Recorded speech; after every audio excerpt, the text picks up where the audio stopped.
পারলাম না। ভগবান অন্তর্যামী রাধারানীর মনের বাসনা পূরণ করার জন্য মাথায় হাত দিয়ে দিলেন, এই এরাম করে দিলেন। এরাম করলো কি বুঝবো? সাপের হাসি কে চেনে? বেদে চেনে। যার উদ্দেশ্যে মাথায় হাত দেওয়া সেই বুঝে গেল। রাধারানী ঘরে ফিরে এসে বলছে, ললিতা, ও ললিতা, আচ্ছা তোরা কি লক্ষ্য করেছিস বধূ মাথায় হাত দিল না? বলে হ্যাঁ লক্ষ্য করেছিলাম। কি হয়েছে তাতে? বলে কিছু হয়নি, না অনেক কিছু হবার আছে।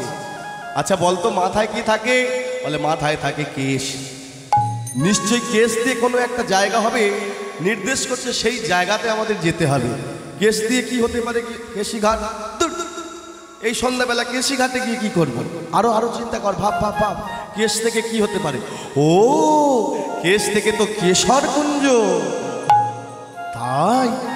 হ্যাঁ রে সখী, গোবিন্দ নিশ্চয়ই আমাদেরকে কেশর কুঞ্জ রচনা করতে বলেছে। চল সখী, আয় সাজানি বধুর তরে কুঞ্জ সাজায়, তোরা আয় সাজানি কুঞ্জ সাজায়। ওই কুঞ্জ মাঝে দেখতে পাবো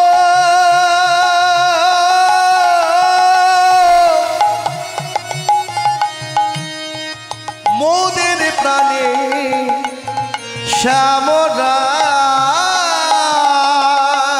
ওই কুঞ্জ মাঝে দেখতে পাবো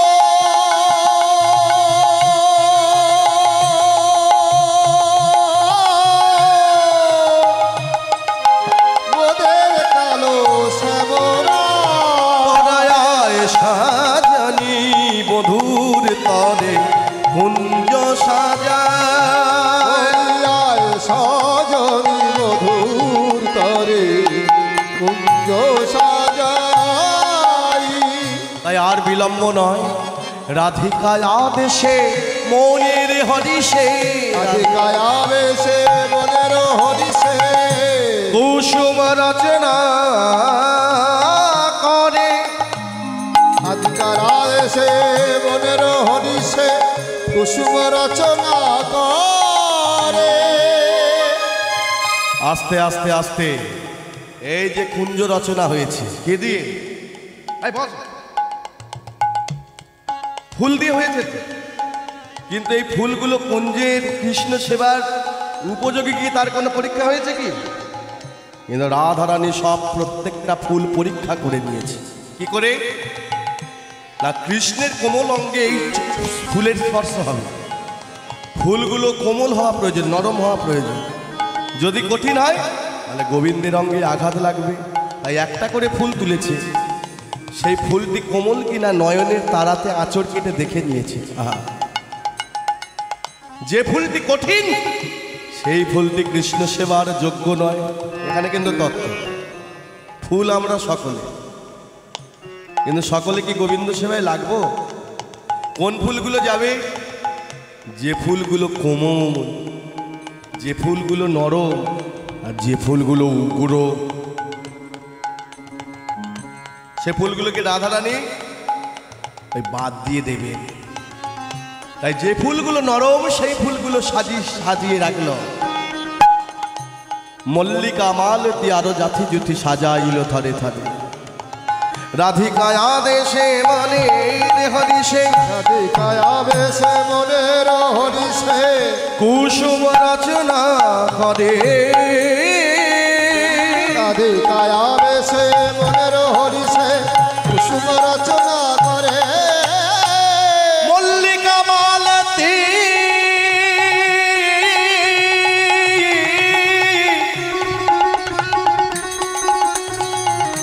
আরো জাথি জুথি সাজাইল থরে থরে। মল্লিকা মালতী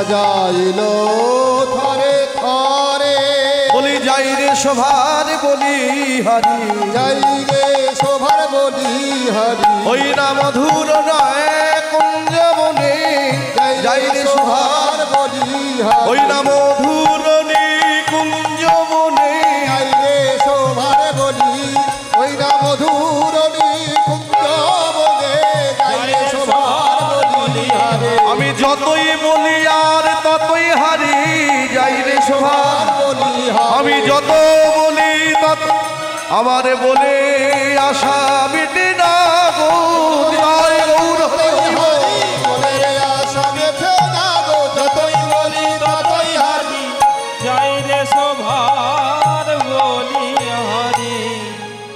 কুঞ্জ রচনা করলো, কুঞ্জ রচনা করে গোবিন্দ সেবার উপকরণ নিয়ে রাধারানী তিনি আশায় পথ চেয়ে বসে আছে, কখন আসবে প্রাণনাথ প্রাণবধূ। হরে কৃষ্ণ হরে কৃষ্ণ। কিন্তু আশার আশায় বসে থাকা, আশা কেন পুরে না আরে আশা আশার আশা বসে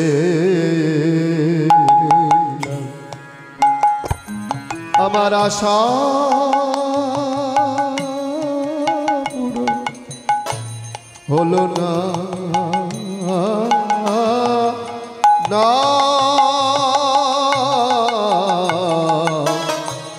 আশার আশা প্রথম প্রহর চলে গেল, দ্বিতীয় প্রহর চলে গেল, তৃতীয় প্রহর চলে গিয়ে ভোর হয়ে গেল। কিন্তু যার আশার জন্যে এত কষ্ট করে কুঞ্জ সাজানো, আসবে বলে বলেছিলে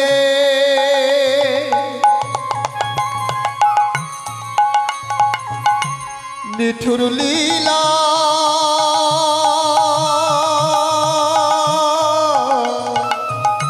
হরিবল হরিবল হরিবল লীলা লীলা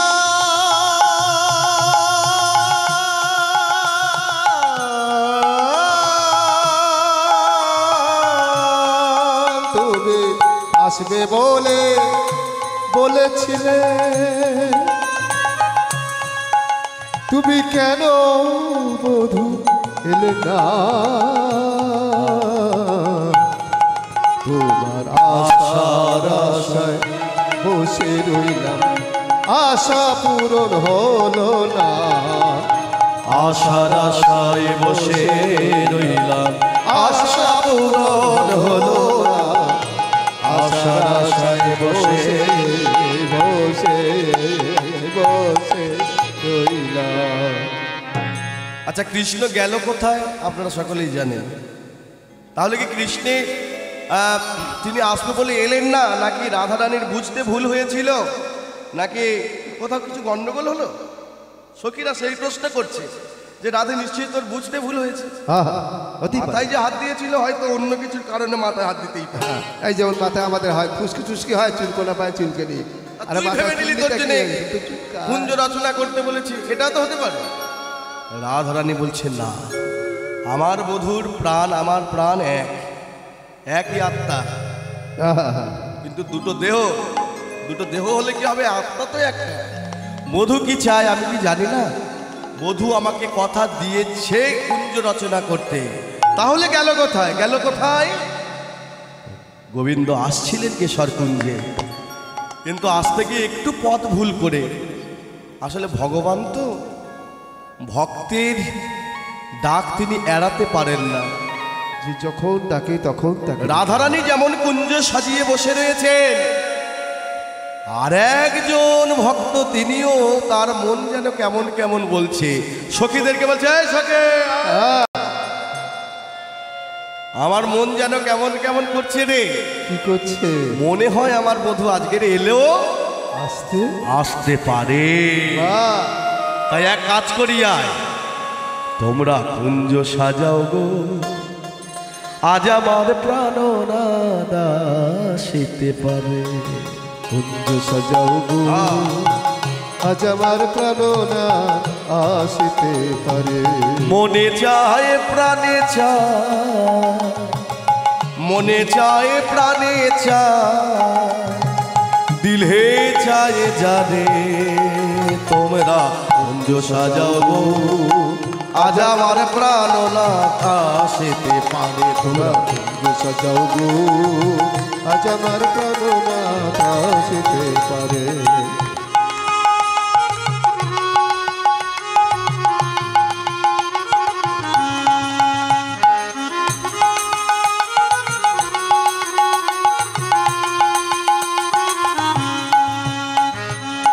আসিলে আসিতে পারে ভরসায় অন্তরে,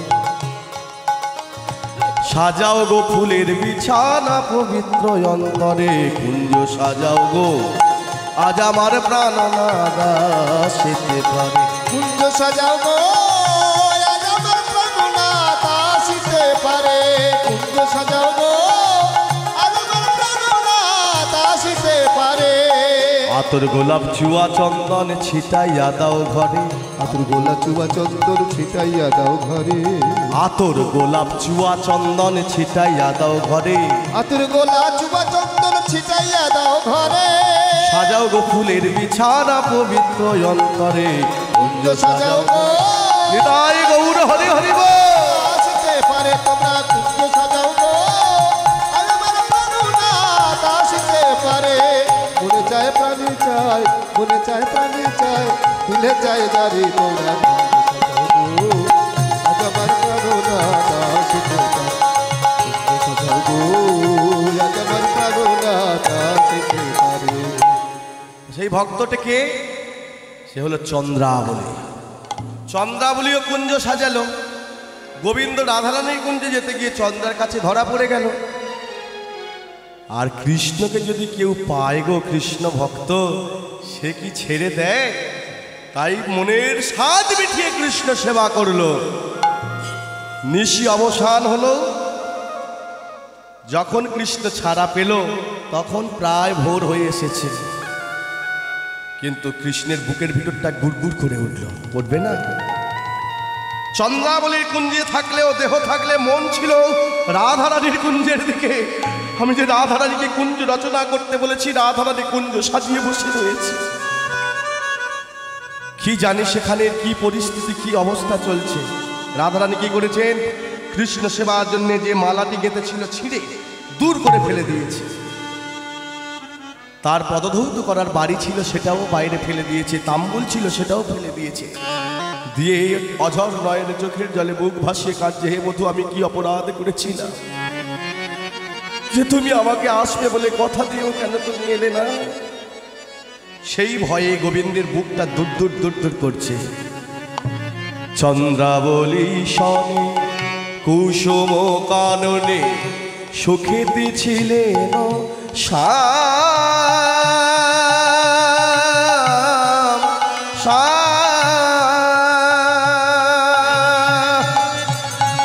পরভাত জানি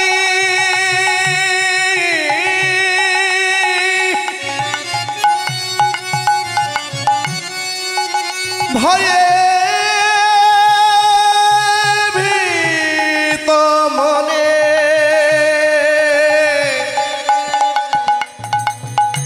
আইলেন রাধারো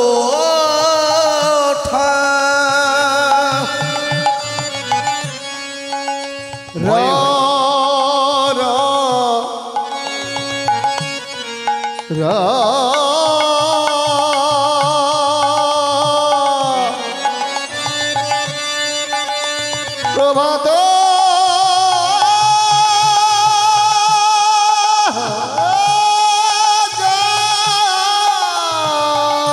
জানি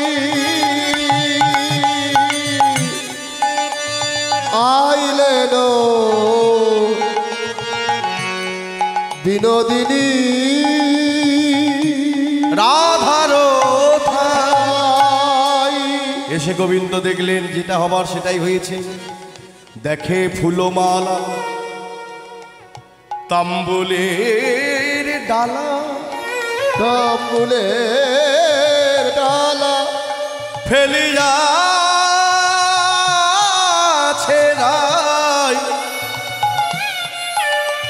রাগে।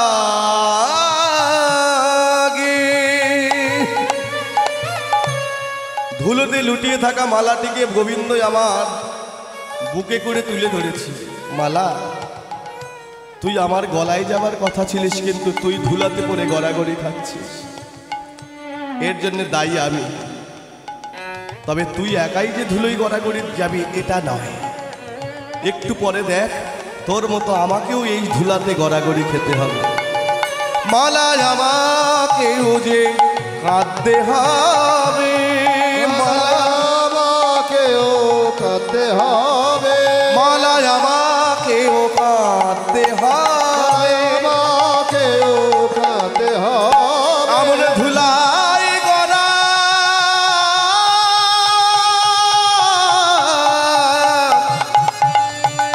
তারা গড়ি দিয়ে আমাকেও কাঁদতে হবে। ধুলায় গলা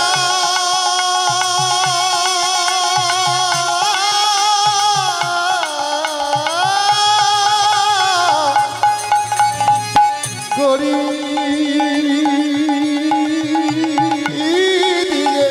আমার ওই জয় রাধে দয়া করো বলে ধুলায় গড়া জয় গৌর হরি হরি বল।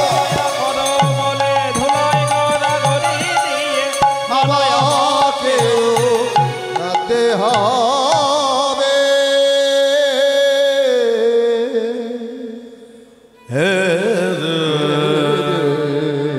না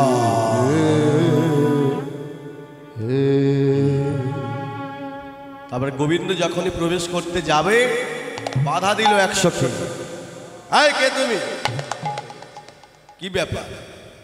দেখে তো মনে হচ্ছে একজন পুরুষ মানুষ। এখানে আমরা নারী জাতি রয়েছি সকলে, তুমি একজন পুরুষ মানুষ কিছু না বলা কয় হনহন করে ঢুকে যাচ্ছ। চিনেও যেন চিনতে পারছে না। হাই রে, এ কি বৃন্দা?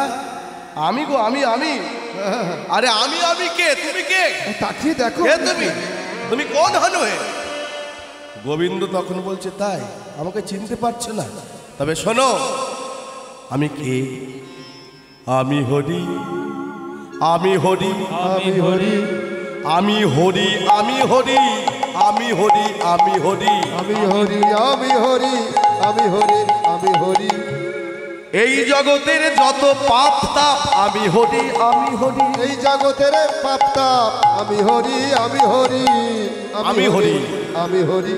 হরি মানে সাপ, ব্যাং, কলা গাছ, হরি মানে বাঁদর, এগুলো হয় না। তুমি কে? কটার মধ্যে তুমি কে? না না, চলে যাও। বলছে আমাকে সত্যি চিনতে পারলে না? আমি গোপিকা বল্লভ কৃষ্ণ।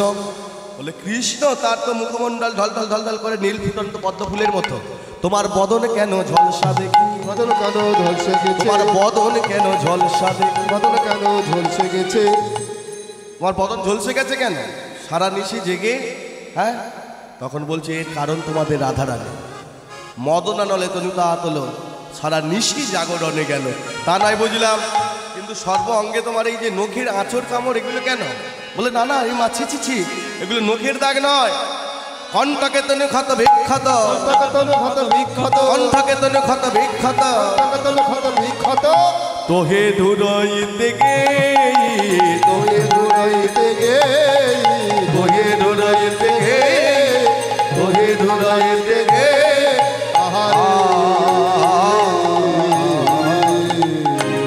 তার মানে তোমাদের কুঞ্জ খুঁজতে গিয়ে বনের পথে কাঁটার ঝোপে পড়ে গিয়েছিলাম, কাঁটার আঁচড়ে এমন করে দেহ ক্ষত বিক্ষত হয়েছে ইত্যাদি যত প্রশ্ন করছে এক এক করে চতুরের শিরোমণি কৃষ্ণ উত্তর দিয়ে যাচ্ছেন। কিন্তু কতক্ষণ আর মিথ্যা কথা বলবেন? ধরা পড়ে গেলেন কোথায়? অঞ্জন কাহে গণ্ডস্থলে হৃদি খণ্ডন অধরে, উত্তর প্রতি উত্তর দিতে পরাজিত শশী শেখরে অবশেষে বাধ্য হলো সত্য কথা বলতে। আর এই সত্যটা যখনই রাধার কানে গেল, রাধা করলেন গভীর ভয়ঙ্কর মান। মান গো মান হয় এদিকে দেখেননি রাস্তায় বড় বড় পাতা? আরে ওই মান নয়, ও আচ্ছা আচ্ছা, তাহলে কি মান? ওই যে টুনির মা। টুনির বার মান? ও আচ্ছা আচ্ছা, গোসা ঘরে কোপার দেবা। তবে ওই মান ভেঙে যায়। একটা সোনার চেন এনে যদি সামনে দোলায় না। ও টুনির মা তাকিয়ে দেখো কি এনেছে। ও টুনির মা, টুনির মা দুদিন কথা বলেনি। স্বামী তখন দেখছে কথা বলবে না, ও বলবে না, আর ঘাড় বলবে। কি গো টুনির মা, একটা সোনার চেন এনেছিলাম, এটা তুমি বলতে নেবে? লাগবে না, খাই বল তাকিয়ে দেখো কি এনেছি। না, বল্টুর মাকে গিয়ে দেবো, তখন মান ভেঙে যাবে। মান তখন ভেঙে যাবে। তবে এই মান রাধারানীর মান নয়। অনেকভাবে গোবিন্দ রাধারানীর মান ভাঙাতে চাইলেন, কিন্তু রাধারানী কোনো কথার উত্তরে দিচ্ছে না। এই জায়গায় জয়দেব লিখছেন, আস্তে আস্তে আস্তে ছোট করে জয়দেব লিখছে, রাধারানীর মান ভাঙানোর জন্য গোবিন্দ যে সাধা যাচা করছে সেই কথাটি। বদসী যদি কিঞ্চিদপি দন্তরচি কৌমুদি হরতি দরতি মিরমতি ঘোরম স্ফুরতি ধরসি ধবে তব বদন চন্দ্রমা রোচয়তি লচন চকুরম প্রিয়ে চারুশীলে মুঞ্ছময়ী মানময়ী দান শকতি মদনানলে দহতি মম নাশনম ঘটায়া ভুজবন্ধনামে জনয় রদখণ্ডনম যেনো বা ভব সুখতি জাতনম সরসলস অলক্তাকরাগম। কি সুন্দর সুন্দর কথা বলছি দেখুন। রাধারানীকে বলছি, হে রাধে, তুমি আমার উপর মান করে থেকো না রায়। এই দেখো, তুমি আমার প্রতি রাগ করেছে বলে আমার এই অন্তরের মধ্যে একটা ভয়ের অন্ধকার জমেছে। তুমি যদি হেসে কথা বলো, বদসী যদি কিঞ্চিদপি একটু যদি হেসে কথা বলো, দন্ত রুচি কৌমুদি তোমার দাঁতের সৌন্দর্যে ওই জ্যোৎস্নার আলোতে আমার মনের আধার অন্ধকার দূরীভূত হয়ে যাবে। তাই একেবারে হেসে কথা বলো রাধে, হেসে কথা বলো রাধে। ও গো প্রেমময়ী রাধারানী, হেসে কথা বলো রাধে। ও গো প্রেমময়ী রাধারানী, হেসে কথা বলো রাধে। বাবার 1 মিনিট সময় আছে, আর তো করা যাবে না। যাই হোক, বিদায় নিতে হবে। আসছে আমারই বন্ধু কীর্তনিয়া মাধব কয়া, ঠিক আছে? তা এই যে লিখছেন, এই লেখাটার বিষয়, হেসে কথা বলো, তাও কথা বললো না। রাধে, তুমি যদি কথা না বলো, তোমার চরণ দুটো আমি আলতা দিয়ে সাজিয়ে দেব, তাও কথা বললো না। শেষে ঘটায় ভুজ বন্ধনাম জনয় রদখণ্ডনাম জেনবা ভবতে সুখ জাত নাম। হে রাধে, তুমি যদি তোমার ওই দুটো বাহু দিয়ে আমাকে জোর করে বেঁধে দাঁত দিয়ে কামড়ে কামড়ে আমার দেহকে ক্ষত বিক্ষত করে দাও, তাতেও আমার শান্তি হেরায়। শক্তি জিনায়, বলি তাতেও আমার শান্তি হেরায়। আমার শান্তি হেরায়। একবারে হেসে কথা বলো, তুমি অমন করে মান করো না গো। তাই গৌর হরি হরি বল। হেসে কথা বলো রাধে, তাতেও আমার শান্তি জিনায়। তাতেও আমার শান্তি হেরায়। তাও কথা বলল না। এবার গোবিন্দ তিনি বলছেন, সার গারেল খান্ডা ডাঙ্গ মম শিরসে মণ্ডলম। রাধে, তোমার কাছে মান সাধতে সাধতে আমার আপাত মস্তক যন্ত্রণা আরম্ভ হয়েছে, পীড়া, শিরপীড়া। আর যদি কিছুক্ষণ চলতে থাকে তাহলে নিঘাত আমার মৃত্যু হবে। আর এই মৃত্যুর হাত থেকে তুমি একমাত্র আমাকে বাঁচাতে পারো। দেহি পদপল্লব মুদারা, দেহি পদপল্লব মুদারা, মুদারা।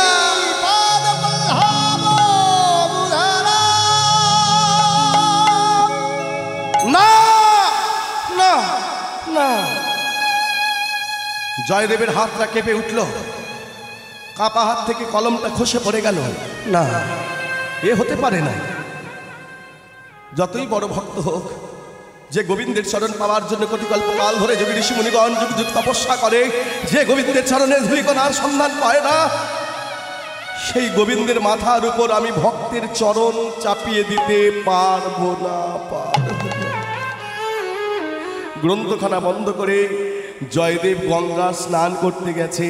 এদিকে অন্তর্যামী ভগবান ভক্তবাঞ্ছা কল্পতরু ভক্তের বাসনা পূরণ করার জন্যে আজকের কেন্দ্রবিল্ল গ্রামে একটা জয়দেব নয়, আজকের কেন্দ্রবিল্ল গ্রামে কটা জয়দেব গো?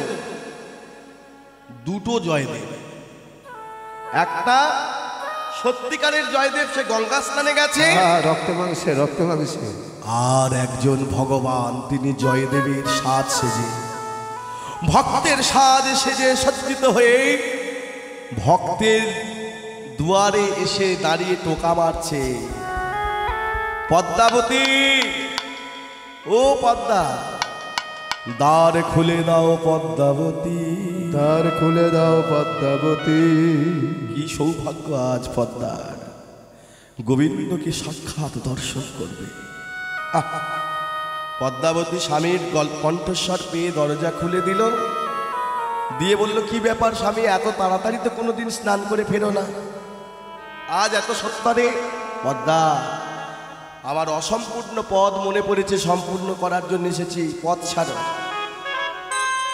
গোবিন্দ জয়দেবের বেশ ধারণ করে জয়দেবের গ্রন্থাগারে গিয়ে জয়দেবের গ্রন্থখানা উল্টে উল্টে দেখছে ভগবানের লীলা। আহ ভক্ত, তুমি কি করে জানলে গো? আমি যা করেছিলাম তুমি তো সবই লিখেছ। বদসী যদি কিঞ্চিদপি দন্তরুচি কৌমুদি হরতি দরতি মিরমতি ঘোরম স্ফুরতি ধরসী ধবে তব বদন চন্দ্রমা রোচয়তি লোচন চকরম প্রিয়ে চারুশীলে মুঞ্চময়ী মানময়ী দানম শক্তি মদনাননে দহুতি মম মনাসনম সারগল খণ্ডনং মম শিরসি মণ্ডলম। এইটা লিখতে পারলে নাকি? দেহি পদ পল্লব মুদারম, মানে গোবিন্দ বলছে দেহি দাও পদপল্লব, তোমার যুগল চরণ রাধে আমার মাথায় চাপিয়ে দাও। আচ্ছা, এটা কোনো ভক্তের সম্ভব লেখা? রাধার চরণ গোবিন্দের মাথায়? কিন্তু গোবিন্দ বলছে, হ্যাঁ তুমি লিখতে পারতে জয়দেব, কারণ রাধার কৃষ্ণ আলাদা নয়। রাধা কৃষ্ণ একই আত্মা, দুই দেহ ধরি অনন্য বিলাস রস আস্বাদন করি, সেই দুই আবার গৌরাঙ্গ হয়েছিল, সেটা পরের কথা। যাই হোক, রাধারানী যখন কৃষ্ণকে ভালোবেসেছিল, ভালোবাসার সাথে সাথে তার দেহ মন প্রাণ সব কিছু সমর্পণ করেছিল গোবিন্দের চরণে।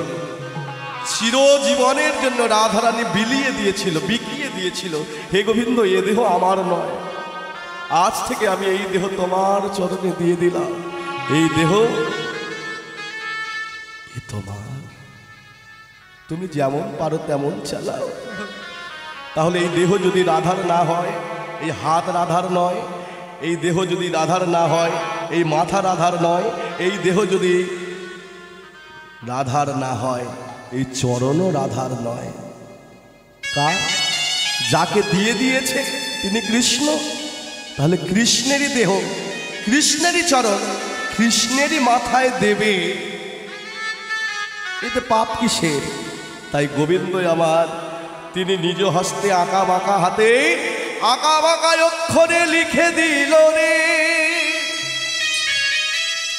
দেহি পদ পল্লব মুদারাম বলে, মুদারাম বলে লিখে দিল রে, লিখে দিল রে। গামাপানি ধাপা মাপাগা পাগা মাগারে নিসা। গোবিন্দ আমার দেহি পদ পল্লব মুদারাম বলে লিখে দিল। কিন্তু জয়দেবের আশা পূর্ণ হলো, এবার পদ্মাবতীর আশা পূরণ করতে হবে। কেন না, পদ্মাবতী যেভাবে স্বামী সেবা করে, দেহ স্বামীকে সেবা করলে মন প্রাণে জগৎ স্বামীও যে তার সেবা পেয়ে যায়, সেটিকে জগৎকে জানানোর জন্য গোবিন্দ আমার জয়দেবীর সাজে গিয়ে পদ্মাবতীকে বলছে, পদ্মা গো, বলি পদ্মা গো, ওগো পদ্মায় আমার বড় ক্ষুধা হয়েছে পদ্মা, আমি যে আর ক্ষুধা সহ্য করতে নারি, বলি দাও দাও পদ্মা খেতে দাও, দাও দাও পদ্মা খেতে দাও গো। বলি ক্ষুধার জ্বালা সইতে নারি, দাও দাও পদ্মা খেতে দাও গো। ক্ষুধার জ্বালা সইতে নারি, দাও দাও পদ্মা খেতে দাও গো। হরিবল হরিবল। গোবিন্দ পদ্মাবতীর কাছে খেতে চাইছে। মায়ের একটু কীর্তন না অনুভবের বিষয়, ভাব তখনই আসে যখন অনুভূতি হয়। একজন মানবী পদ্মা, তার এত ভক্তি, আজকের ভগবান সাক্ষাৎ এসে তাকে খেতে চাইছে। পদ্মা কি কর্তব্য বিমূঢ়, ওদিকে মন্দিরে রাধা মাধব অভুক্ত সেবা পাইবে, এদিকে স্বামী খেতে চাইছে। এই যেন আজকের একটা উল্টো পূরণ চলছে। প্রতিদিন স্নান করে এসে স্বামী গোবিন্দ সেবা করে, তারপরে গোবিন্দ প্রসাদ পায়। আজকের গোবিন্দ অভুক্ত, স্বামী এসে চাইছে, আসলে কে কার সেবা দেবে? পদ্মাবতী বলছে স্বামী গোবিন্দ সেবা দেবে না। ভগবান জয়দেবী রূপে বলছে, পদ্মা প্রতিদিন তো আমি গোবিন্দ সেবা দিই, আজকের তুমি না হয় নিজ হস্তে গোবিন্দ সেবাই দেবে, সেবাই দেবে। মানে আজকের গোবিন্দ সেবাটা তুমিই করো। তাই পদ্মাবতীও চিন্তা করলেন, থাক প্রতিদিন তো গোবিন্দ আগে প্রসাদ পায়, স্বামী পরে পায়, আজকের নয় স্বামীকেই আগে দিলাম, তাতে অসুবিধা কি আছে? তাই পদ্মাবতী অন্ন ব্যঞ্জন নিয়ে এসে জয়দেবরূপী ভগবানের কাছে ধরে দিলেন। বলি নাও নাও স্বামী প্রসাদ নাও হে, নাও নাও স্বামী প্রসাদ নাও হে। তোমার তরে প্রসাদ এনেছি স্বামী, নাও নাও স্বামী প্রসাদ নাও হে। তোমার তরে প্রসাদ এনেছি স্বামী, বলি নাও নাও স্বামী প্রসাদ পাও হে। হৃদয় গৌর হরি হরি বল। নাও নাও স্বামী প্রসাদ নাও হে, এ প্রসাদ এনেছি স্বামী। নাও নাও স্বামী প্রসাদ নাও হে। গোবিন্দই আমার ভক্তের দেওয়া ভক্তির প্রসাদ, ভক্তি ভরে সেবা করছে। আর বলছে, পদ্মা গো পদ্মা, এই যে প্রসাদ নয়, এই যে মিঠা, বড় মিঠা, বড় মিঠা, দাও দাও পদ্মায়, আরো দাও, আরো খাবো। হ্যাঁ, প্রসাদ পাওয়া হয়ে গেল। প্রসাদ পেয়ে প্রতিদিনের মতো জয়দেব যেমন সেবার পরে শয়নে যায়, ভগবানও তিনি শয়নে গেছেন। আর পদ্মাবতীর প্রতিদিনের কাজ মা, এই যে স্বামীর আগে খেয়ে নেওয়া নয়, স্বামীকে সেবা দিয়ে ওই উচ্ছিষ্টটার ঢাকা দিয়ে পদ্মাবতীর আগের কাজ হলো স্বামীকে গিয়ে পদ সেবা করা। আহ, হা, হা। বাংলার সতীর রমণী এরা আজকের স্বামীকে সেবা করার গুণে আজকের জানে না কার চরণ সেবা করতে যাচ্ছে। আজকের পদ্মাবতী গিয়ে গোবিন্দের চরণ স্বামী মনে করে সেবা করছে, কিন্তু মনে মনে সন্দেহ জাগছে, স্বামীর চরণ তো এত নরম নয়। এ কি দৃশ্য দেখছে? প্রতিদিন যে চাদরটি ঢাকা দিয়ে আপাত মস্তক, আজকের মাথা ঢাকা পড়ে তো পা ঢাকা পড়ে না, পা ঢাকা পড়ছে তো মাথা ঢাকা পড়ছে না। চাদর ছোট হয়ে গেল নাকি স্বামী একদিনে বেড়ে গেল? পদ্মাবতীর মনে যখন এই প্রশ্ন ঘোরাফেরা করছে, গোবিন্দ বুঝতে পারলেন পদ্মা হয়তো জানতে পেরে যাবে। তাই গোবিন্দ বললেন, পদ্মা যাও, তুমি কি প্রসাদ পাও, আমি এবার বিশ্রাম। পদ্মাবতী সবে সবে সেবা পেতে যাবে, গোবিন্দ প্রসাদ এক মুষ্টি নিয়েছেন, আর এক মুষ্টি নিতে যাবেন। ঠিক এমন সময় যে আসল জয়দেব গঙ্গা স্নানে গিয়েছিলেন সে ফিরে এসে দরজায় টোকা দিচ্ছে, পদ্মা পদ্মা, দ্বার খোলো পদ্মা, দ্বার খোলো, দ্বার খোলো। এই কণ্ঠস্বর পেয়ে পদ্মাবতী চমকে উঠেছে। হে কি, আমি কি শুনছি? আমি স্বপ্ন দেখছি না তো? এই তো আমি স্বামীকে সেবা দিলাম, স্বামীকে সেবা দিয়ে তাকে ঘুম পাড়িয়ে তারই প্রসাদ পেতে বসেছি। আবার স্বামীর কণ্ঠস্বর, পদ্মা, বিলম্ব কেন পদ্মা, দ্বার খুলে দাও। অবশেষে বাধ্য হয়ে গিয়ে বাম হস্তে যখন দরজাটা খুলে দিল, দরজা যখনই খুললে চোখের সম্মুখে দেখতে পেল জয়দেব দাঁড়িয়ে আছে। জয়দেবকে দর্শন করে বিস্মিত হতবাক হয়ে তার দিকে তাকিয়ে আছে। কিং কর্তব্য বিগ্রহ, কি করবে বুঝতে পারছে না। হাতটাও এঁঠো। এখনকারের মায়েদের কাছে এটা কোনো ব্যাপার নয়, কিন্তু তখন এর মতো গর্হিত কর্ম আর নেই। স্বামীর অগ্রে সেবা পেয়ে নেওয়া সতী রমণী। জয়দেব পদ্মাবতীর হাতের দিকে তাকিয়ে দুটো চোখ দিয়ে জল এসে গেল। পদ্মা, আগের মতো স্বামী ভক্তি তোমার আর নেই? তুমি আমার অগ্রেই সেবা পেয়ে নাও। কোথায় গেল তোমার সেই স্বামী ভক্তি? পদ্মাবতী আছাড় খেয়ে স্বামীর চরণে পড়েছে। স্বামী, আমি অবলা সরলা নারী, আমি গর্বের কিছু বুঝি না। কেন তোমরা আমাকে নিয়ে এমন করে পরীক্ষা করছো? আমি যা পারছি না তোমাদের পরীক্ষার সম্মুখীন হয়ে পরীক্ষা দিতে, আর যে আমি সক্ষম নই। কি বলছো তুমি? হ্যাঁ, আমি যেটা বলতে চাই যে আমার উচ্ছিষ্ট হাত কেন জানো? এটা আমি তোমারই প্রসাদ পাচ্ছি। আমার প্রসাদ? হ্যাঁ, একটু আগে তুমি এলে, দরজা খুলতে বললে, দরজা খুলে দিলাম। আমি প্রশ্ন করলাম এত সত্তর কেন এলে? তুমি বললে গ্রন্থাগারে অসম্পূর্ণ পদ পড়ে আছে, সেই পদটা সম্পূর্ণ করতে হবে।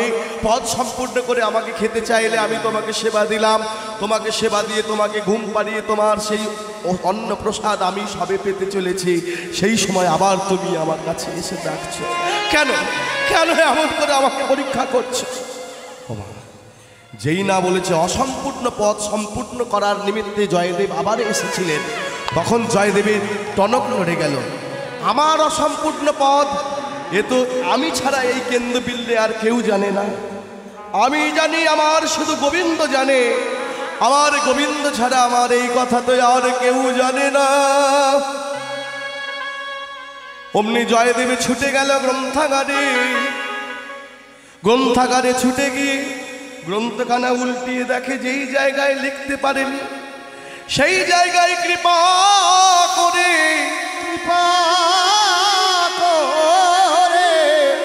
আমার ভক্তাধীনী ভগবান গোবিন্দ আমার, গোবিন্দ আমার আঁকা বাঁকা হাতে আঁকা বাঁকা অক্ষরে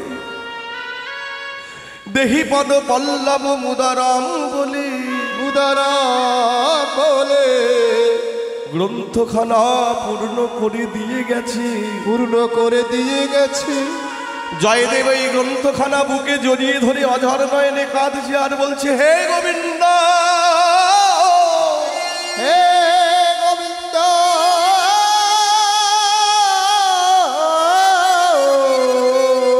হে গোবিন্দ, সারা জীবন তোমার নাম করলাম, তোমার গান করলাম, তুমি কৃপা করে এলে গ্রন্থখানা পূর্ণ করে ফাঁকি দিয়ে চলে গেলে ঠাকুর। তুমি পদ্মাবতীকে দেখা দিলে, কিন্তু আমাকে তুমি দেখা দিলে কেন কৃপা হতে আমি কি এতই অধম ঠাকুর? আমার কি এই পাপ নয়ন তোমাকে দেখার সুযোগ পাবে না? কি আমি তুমি আমার গৃহে এলে, আমাকে ফাঁকি দিয়ে চলে গেলে। গ্রন্থখানা বুকে করে জড়িয়ে ধরে ছুটে গেছে পদ্মাবতীর স্থানে গিয়ে বলছে, পদ্মা গো, পদ্মা তুমি বড় ধন্য রমণী, পদ্মা তুমি ভাগ্যবতী রমণী। আজকে তুমি জানো না স্বামী মনে করে তুমি কাকে সেবা দিয়েছ পদ্মা। ওগো পদ্মা, তোমার স্বামী সেবা সার্থক হয়েছে। তুমি ভাগ্যময়ী, তুমি ভাগ্যবতী। আমি অধম জয়দেবী কৃষ্ণ দর্শনে আমার ভাগ্যে হলো না। সাক্ষাৎ ভগবান তোমাকে সেবা নিয়ে গেছে তোমার পদ্মা, আমার ভাগ্যে তো কৃষ্ণ দর্শন হলো না। আমি তো গোবিন্দকে দেখতে পেলাম, কিন্তু গোবিন্দ যে আমার গৃহেতে সেবা নিয়ে গেছে তার উচ্ছিষ্ট পড়ে রয়েছে। অন্তত প্রসাদ, ওই প্রসাদ দিয়ে আমার জীবন ধন্য করতে দাও পদ্মা। বলি দাও দাও পদ্মা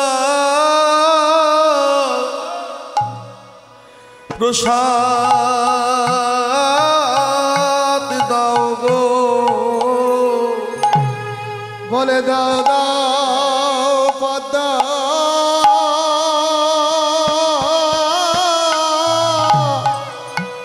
প্রসাদ দাও গো। বলি দাও দাও দাও পদ্মা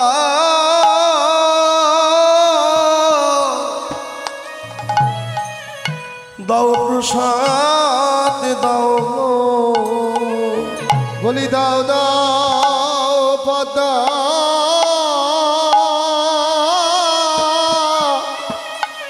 প্রসাদ দাও গো। এ যে শ্রী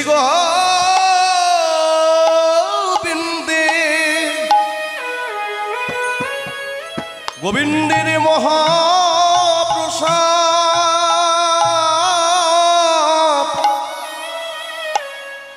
বলি দাও দাও দাও পদ্মা প্রসাদ দাও গো। এই যে শ্রী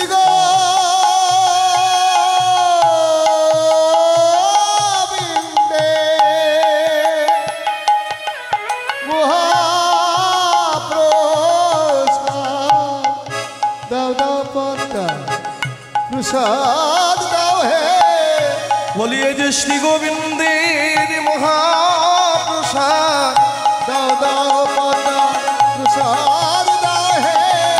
শ্রী গোবিন্দের মহাপ্রসাদ দাও পদ্মা প্রসাদ হরি বল হরি বল হরি বল। দাও দাও পদ্মা প্রসাদ দাও হে। গোবিন্দের মহাপ্রসাদ দাও দাও পদ্মা প্রসাদ দাও হে। পদ্মাবতী বলছেন না না না না, হতে পারে গোবিন্দের প্রসাদ, কিন্তু ওই প্রসাদ যে আমি উচ্ছিষ্ট করেছি, আমার উচ্ছিষ্ট প্রসাদ আমি তোমাকে দিই কেমন করে বলো? দেখেছো বাংলার রমণী গোবিন্দের প্রসাদ উচ্ছিষ্ট করেছে, তাও দিতে চাচ্ছে না। জয়দেব বললেন শোনো, প্রসাদ কোনোদিন এঁটো হয় না। যদি কোনো ভক্ত উচ্ছিষ্ট করে, সেই প্রসাদের মান যে বর্ধিত হয় গো, সেটা হয়ে যায় মহাপ্রসাদ। আবার সেই মহাপ্রসাদ যদি কোনো ভক্ত উচ্ছিষ্ট করে, সেই প্রসাদের মান আরো বৃদ্ধি পায়, হয়ে যায় মহাপ্রসাদ। দাও দাও পদ্মা। গোবিন্দের প্রসাদ পেল, সর্বঙ্গে ভক্তির সঞ্চার হলো। কিন্তু গোবিন্দ, তুমি আমার কাছে এলে, আমার গৃহে এলে, প্রসাদ দিয়ে গেলে, পদ্মাবতীকে দেখা দিলে, কিন্তু আমাকে তুমি দেখা দিলে না। আমি তোমার বিগ্রহ স্থাপন করব। তাই জয়দেব নগরে গিয়ে ভিক্ষা করে গোবিন্দ সেবার জন্যে, মন্দির নির্মাণের জন্য ভিক্ষায় বেরোলেন। ওগো নগর বাসী,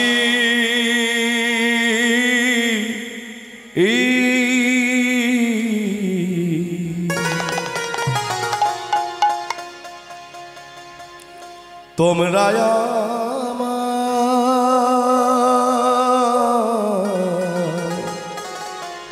আমায় কিছু ভিক্ষা দাও নগরবাসী গো,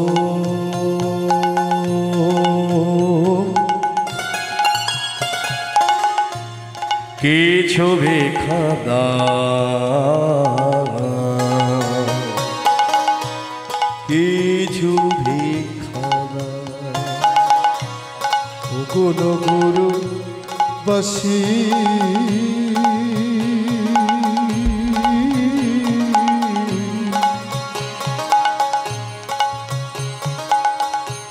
তোমরা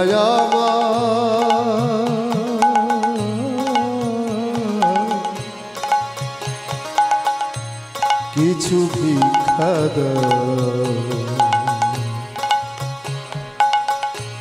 গোবিন্দে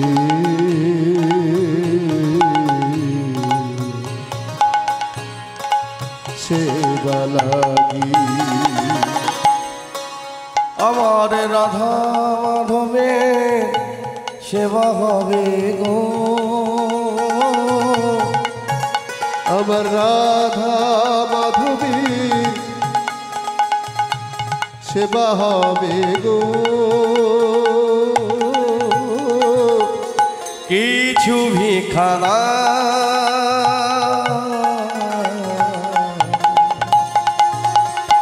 কিছু ভিক্ষা দাও, কিছু ভিক্ষা দাও।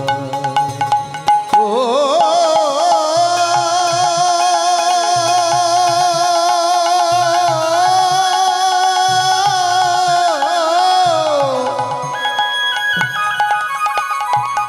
ওগো নগরবাসী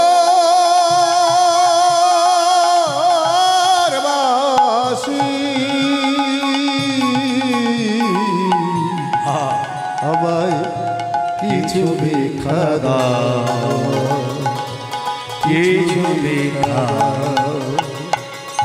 জয়দেব নগরে নগরে ভিক্ষা করে করে এনে সঞ্চয় করছে, গোবিন্দ মন্দির হবে। টিম কোথায় গেল? আচ্ছা, পরবর্তী দল যিনি উঠবেন, ভাই তোমাকে বলছি, তোমার টাইম কিন্তু আবার হয়ে গেছে। জানি তাই।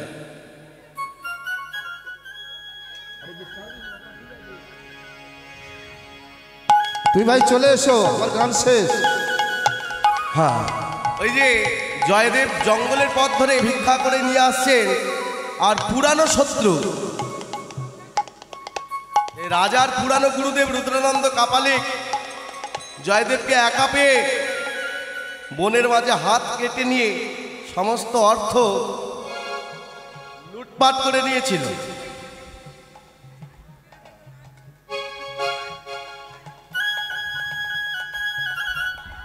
জয়দেব ফিরছে না দেখে পদ্মাবতী পরাশর নামক এক ভক্ত দুজনে মিলে গিয়ে দেখলো হাত কাটা অবস্থায় জয়দেব রক্তাক্ত হয়ে পড়ে রয়েছে জঙ্গলে। ওই দুটো হাতকে কাটা হাত জোড়ার জন্যে হাতগুলোর বসিয়ে দিয়ে কৃষ্ণ নাম বেড়া কীর্তন করতে করতে তারা ঘুরতে লাগলো, কীর্তন করতে লাগলো।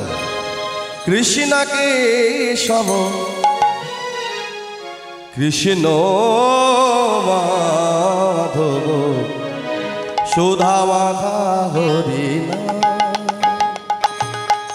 কৃষ্ণ কেশব কৃষ্ণ মাধব সুধা মাখা হরিনাম নাম রে, সুধা মাখা হরিনাম। জপরে জপরে জপ মন রসনা, জপরে জপরে জপ মন রসনায়, জপরে জপরে জপ মন রসনা, মধু মাখা হরি নাম নাম রে, সুধা মাখা কৃষ্ণ নাম, কৃষ্ণ কেশব কৃষ্ণ সুধা মাখা ওই নাম রে, মধু মাখা এই নাম। এই নাম জপ ভুলো আপনারে, এই নাম জপ হলো আপনারে।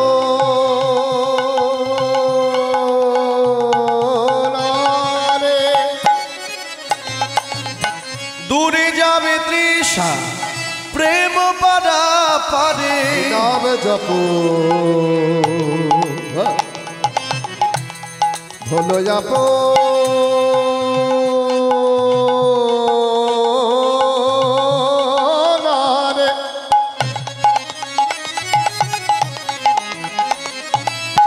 দূরে যাবে ক্ষুধা তৃষা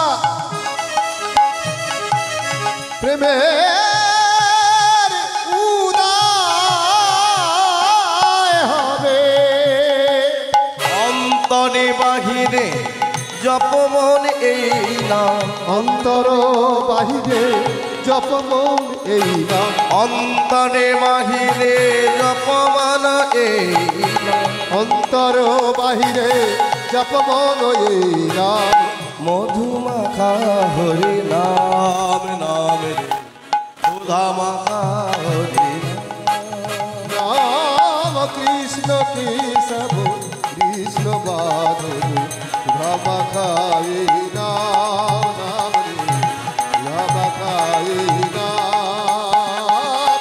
কৃষ্ণ কেশব কৃষ্ণ মাধব রামা খাই নাম, নাম রে অবিরত রাম। হরি বল, হরি বল, হরি বল। হরি নামের প্রভাবে জয়দেবের কাটা হাত জুড়ে গেল, কাটা হাত জুড়ে গেল। তিনজনে মিলে এই নগরে ভিক্ষা করে করে রাধা গোবিন্দের মন্দির স্থাপন করে রাধা গোবিন্দকে মনে প্রাণে সেবা করে, একেবারে সব সমর্পণ করে দিয়েছে। ভরসা করি, ভরসা ভগবানের প্রতি ভরসা। হে ভবকান্ডারি,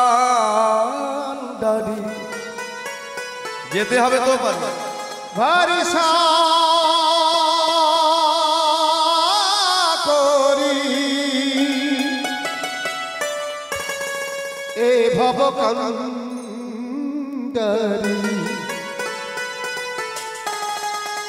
হালটি ছাড়িয়া তারে, যদিও পারে যেতে চাও নিজে মাঝি সেজে না, পারের মাঝে তিনি তার হাতেই হালটা ধরিয়ে দাও। দাও দাও দাও রে, নদী ভরা ঢেউ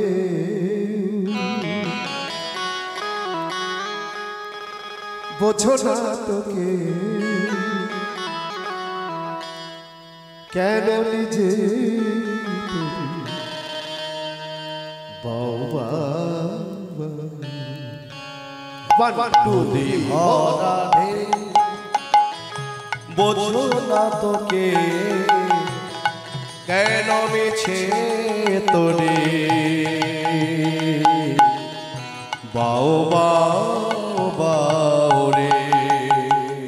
নদী ভরা ঢেউ বোঝো না তোকে কেন নিজে তোরে বাবা বাউরে।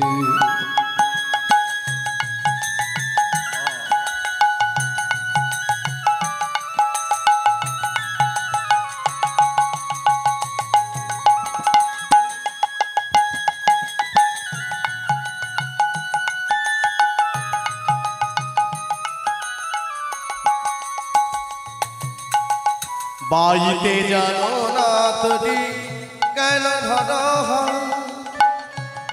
মন মাঝি তো বড়ই মাথা।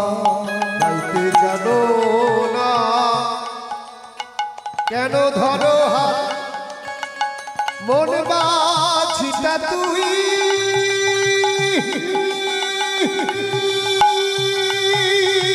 বড়ই মাতাল।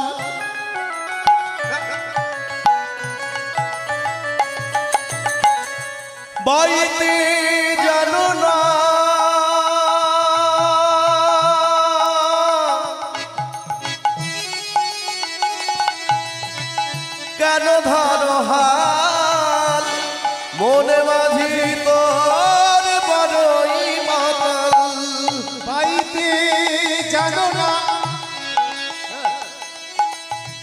কেন ধরো হাত মন মাঝটা তুই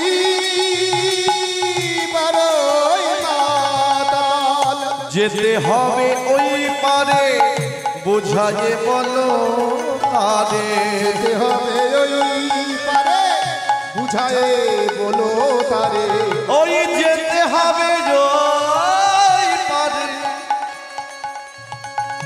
বোঝায়ে বলো তারে যেতে হবে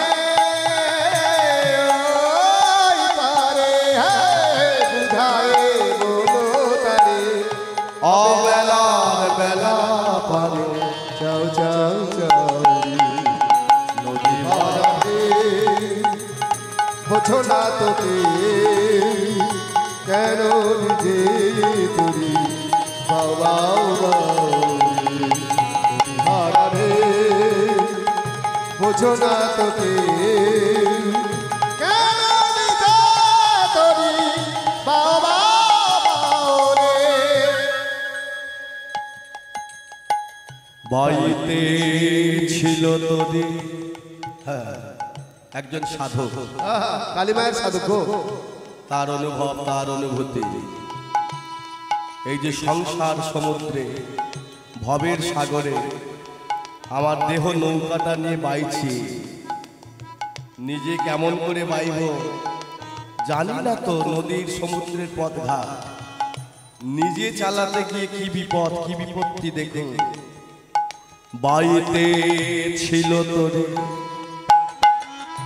পাগলা হাওয়া ভাঙা তোরে জলে ডোবা ডোবা পাইতে ছিল তোরি পাগলা ভাবা ভাঙা তোরি জলে ডোবা ডোবা বাড়িতে ছিল তোরে পাগলা ভাবা ভাঙা তোরে জলে ডোবা ডোবা চুবানি খেয়ে ধরেছে পায়ে বাড়িতে ধরেছে পায়ে ও হে কান্ডারি তুমি বাঁচা নদী ভাঙা উলুধ্বনি হৃদয় গৌর প্রেমানন্দে হরি বল। বাবা রে নদী ভাঙা